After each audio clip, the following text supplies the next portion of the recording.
এই চ্যানেলে সম্প্রচারিত সকল খবরই সচেতনতামূলক এবং শিক্ষণীয়, কোনো কিছুই প্রভাবিত নয়।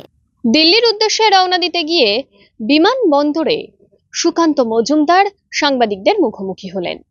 সুকান্ত মজুমদার মূলত কেন্দ্র সরকারের একজন মন্ত্রী, সাথে সাথে এ রাজ্যের বিজেপির সভাপতি। সুকান্ত মজুমদার এই দিন বিমানবন্দরে দাঁড়িয়ে সাংবাদিকদের মুখোমুখি হয়ে যে সমস্ত প্রসঙ্গে কথা বলেছেন, মন্তব্য করেছেন, তা শোনাবো আপনাদের। তিনি এ রাজ্যে উত্তরবঙ্গে বর্তমানে যে পরিস্থিতি, অর্থাৎ পুজোর মুখে দাঁড়িয়ে চা শ্রমিকেরা বোনাস পাওয়ার যে সংখ্যাটা ছিল তার থেকে তুলনামূলক কম পেয়েছে এবং তা নিয়ে মানুষ বেজায় ক্ষেপ্ত। সেই নিয়েই কিন্তু সুকান্ত মজুমদার কথা বলতে ছাড়লেন না। সাথে সাথে তিনি বাংলায় বন্যার টাকা কেন্দ্র সরকারের তরফ থেকে নাকি অনুদান দেওয়া হয়নি, এমনটাই মুখ্যমন্ত্রী মমতা ব্যানার্জি জানিয়েছিলেন। সেই প্রসঙ্গেও তিনি কিন্তু একাধিক মন্তব্য করেছেন।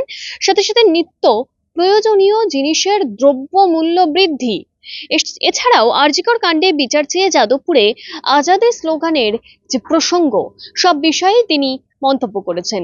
শুনুন সেই কথা। বলছি, দার্জিলিং এ পাহাড়ে চা শ্রমিকদের পুজো বোনাসের দাবিতে 12 ঘন্টা বন্ধ। এখন চা শ্রমিকদের যে দাবি দাওয়াগুলো, সেই দাবি দাওয়াগুলো অত্যন্ত প্রাসঙ্গিক। গতবার যে পরিমাণ বোনাস দেওয়া হয়েছিল সেই পরিমাণ বোনাস দেওয়ার কথাও এবার মালিক পক্ষ ভাবছে না, তার থেকে কম বোনাস দেওয়ার কথা বলছে। এবার 13% বলছে, গতবার সম্ভবত 18-19% ছিল। তো স্বাভাবিকভাবে চা শ্রমিকদের যে দাবি দাওয়াগুলো, সেই দাবি দাওয়াগুলো পূরণ হওয়া উচিত।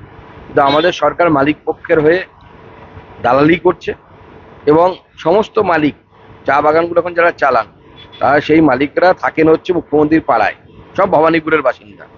জানি না মুখ্যমন্ত্রীর সাথে তাদের খুব ভালো সম্পর্ক আছে, হয়তো সেই জন্য চা শ্রমিকদেরকে বঞ্চিত করতে পারছে তারা। বাংলায় একমাত্র বন্যার টাকা থেকে বঞ্চিত বলছেন মুখ্যমন্ত্রী মমতা বন্দ্যোপাধ্যায়। কেউ যোগাযোগ করে না কেন্দ্র থেকে, একমাত্র রাজ্য সেটা বাংলা। দেখুন, এর আগে আমরা দেখেছিলাম আমফানের সময় 1000 কোটি টাকা এসেছিল, সেই 1000 কোটি টাকা যে কোথায় উবে গেল। আপনি এখন আমফান ক্ষতিগ্রস্ত এলাকায় যান, সাধারণ মানুষ বলবে আমি টাকা পাইনি। তৃণমূল নেতাদের অ্যাকাউন্টে টাকা ঢুকেছে, পঞ্চায়েত প্রধানের স্ত্রীর অ্যাকাউন্টে টাকা ঢুকেছে। প্রথম কথা হচ্ছে, আপনার এই ন্যাচারাল ক্যালামিটিস নিয়ে আপনাকে প্রধানমন্ত্রীর সাথে বা প্রধানমন্ত্রীর দপ্তরের সাথে যোগাযোগ করতে হবে। মাননীয় মুখ্যমন্ত্রী কি কোনো চিঠি লিখেছেন কি মাননীয় প্রধানমন্ত্রীকে যে আমাদের বন্যা হয়েছে, আমাদের আপনার সাহায্য দরকার? উনি তো সারা জীবন লড়াই করতেই চলে গেলেন।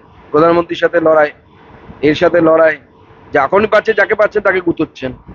যেভাবে নিত্য প্রয়োজনীয় দ্রব্যমূল্যের দাম আকাশ ছোঁয়া হচ্ছে, সেখানেই এই বাজার নিয়ন্ত্রণ করা টাস্ক রোজই বেরোচ্ছে, কোনো রকম হেলদোল নেই। দেখুন, এই টাস্ক ফোর্স সবাই জানে যে তৃণমূল নেতাদেরকে টাকা দিলে পরে যা ইচ্ছে তাই রেট নেওয়া যায়। সব বাজারগুলো থেকে তোলাবাজি হয়, কোথায় কে দোকান বসাবে, কি বিক্রি করবে, সমস্ত কিছু তৃণমূল নেতাদেরকে তোলাবাজি দিয়ে হয়, পয়সা দেওয়া হয়, কাটমানি দেওয়া হয়। তো এবার স্বাভাবিকভাবে যারা কাটমানি দেবে তারা তো আর ওই টাস্ক ফোর্স মানবে না। শেষ প্রশ্ন হচ্ছে, তিলোত্তমা নারকীয় হত্যা সুবিচার চেয়ে আন্দোলন যাদবপুরে, সেখান থেকেই স্লোগান উঠেছে কাশ্মীর মাঙ্গে আজাদ। দেখুন, আমি আগেই বলেছি যে এই আন্দোলনটাকে হাইজ্যাক করার চেষ্টা কিছু অতি বামেরা করছে। তো সেই উদ্দেশ্য একটাই, তারা মমতা বন্দ্যোপাধ্যায়ের অঙ্গুলি হেনারেই করছে। তারা জানে যে এই স্লোগানগুলো উঠলে পরে সাধারণ মানুষ পিছিয়ে আসবে, কারণ সাধারণ মানুষ কাশ্মীরের আজাদি চায় না। সাধারণ মানুষ ভারতবর্ষকে নিয়ে খুশি আছে। সাধারণ মানুষ তাদের এই দাবি দাওয়াগুলোকে সমর্থন করে না, কিন্তু তারা মমতা বন্দ্যোপাধ্যায়ের অঙ্গুলি হেলানে এরা এই কাজটা করছে যাতে সাধারণ মানুষ আন্দোলন থেকে সরে যায়। এরাই নো ভোট টু বিজেপি করে ভোটের সময়, অর্থাৎ পক্ষান্তরে তারা বামপন্থী সামনে, ওটা তাদের ক্যামোফ্ল্যাজ বা ছদ্মবেশ, পেছন থেকে তারা তৃণমূল কংগ্রেসের অ্যাক্টিভ কর্মী। Thank you.